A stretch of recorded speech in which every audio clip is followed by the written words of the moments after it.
So hi guys, today how to make కట్టా అనమాట. బిర్యానీకి సైడ్ డిష్గా కట్టా చాలా హోటల్స్లో వాటిల్లో ఇస్తారు కదా, అది ఎలా ప్రిపేర్ చేసుకోవాలో చూద్దాము. ఫస్ట్ 1 కప్పు పచ్చిశనగపప్పు తీసుకున్నాను. దానిలో దాల్చిన చెక్క, 3 లవంగాలు, 2 యాలక్కాయలు వేసుకోవాలన్నమాట. ఈ 3 కేవలం ఈ 4 ఇంగ్రీడియంట్స్ వేసుకుని ప్రెషర్ పెట్టుకోవాలన్నమాట. కుక్కర్లో 3 విజిల్స్, మినిమం 3 to 4 విజిల్స్ వచ్చేదాకా ఉంచుకోవాలన్నమాట. బెటర్ 3 విజిల్స్ అయితే మంచిగా కుక్ అయిపోతుంది. ఆ 3 విజిల్స్ అయిపోయాక ఇప్పుడు ఒక బౌల్ తీసుకుని అందులో కొద్దిగా ఆయిల్ వేసుకోవాలి.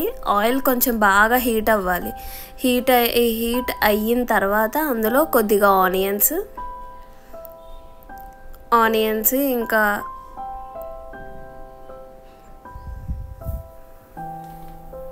అలాగే పచ్చిమిరపకాయలు, గ్రీన్ చిల్లీస్ కూడా కొద్దిగా వేసుకుని బాగా ఫ్రై చేసుకోవాలన్నమాట. బాగా ఫ్రై చేసుకొని అవి గోల్డెన్ బ్రౌన్ వచ్చేదాకా బాగా వేపుకోవాలి. అలా వేపుకున్న దానిలో సొరకాయ ముక్కలు లేదా ఆనపకాయ ముక్కలు అని అంటారు కొన్ని చోట్ల, అవి కొద్దిగా మగ్గాక దానిలో కొద్దిగా కరివేపాకు వేసుకోవాలి. ఇవి 2 మగ్గాక టమాటో పీసెస్ వేసుకోవాలి.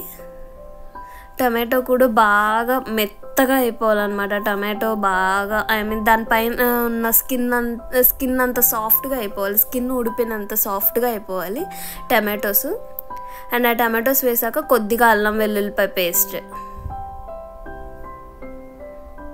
అండ్ అలాగే వీటిలన్నిటిని బాగా ఫ్రై చేసుకోవాలి. ఇవన్నిటిని బాగా మెత్తగా అయ్యేలాగా ఫ్రై చేసుకున్న తర్వాత ఇప్పుడు మనం ఇందాడ ఆల్రెడీ పచ్చిశనగపప్పు ప్రెషర్ పెట్టుకుని ఉన్నాం కదా, దాన్ని మిక్సీ వేసుకోవాలన్నమాట.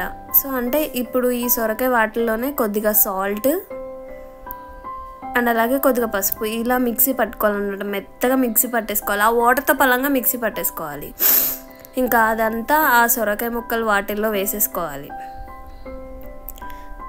వేసేసుకున్న తర్వాత ఇంకా కొద్దిగా వాటర్ పోసుకోవాలి. అలాగే కొద్దిగా చింతపండు రసం కూడా వేసుకోవాలి.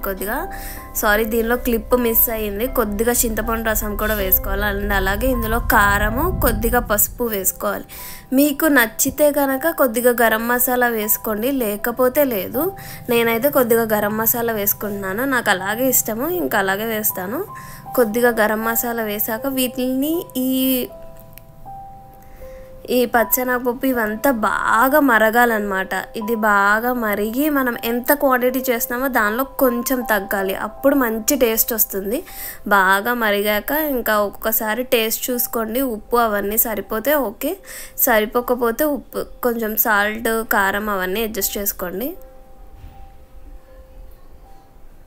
ఇంకా ఇందులో కొద్దిగా చింతపండు రసం వేసుకోండి. మీ పులుపుకి తగ్గట్టు వేసుకోండి. దానిలో ఇంత క్వాంటిటీ అనేం లేదు, నేనైతే కొంచెం తీసుకున్నాను, కొంచెం చింతపండు తీసుకున్నాను. అండ్ అలాగే ఫైనల్గా కొత్తిమీర వేసుకోవాలి. కొత్తిమీర వేసుకుని బాగా మరగనివ్వాలన్నమాట.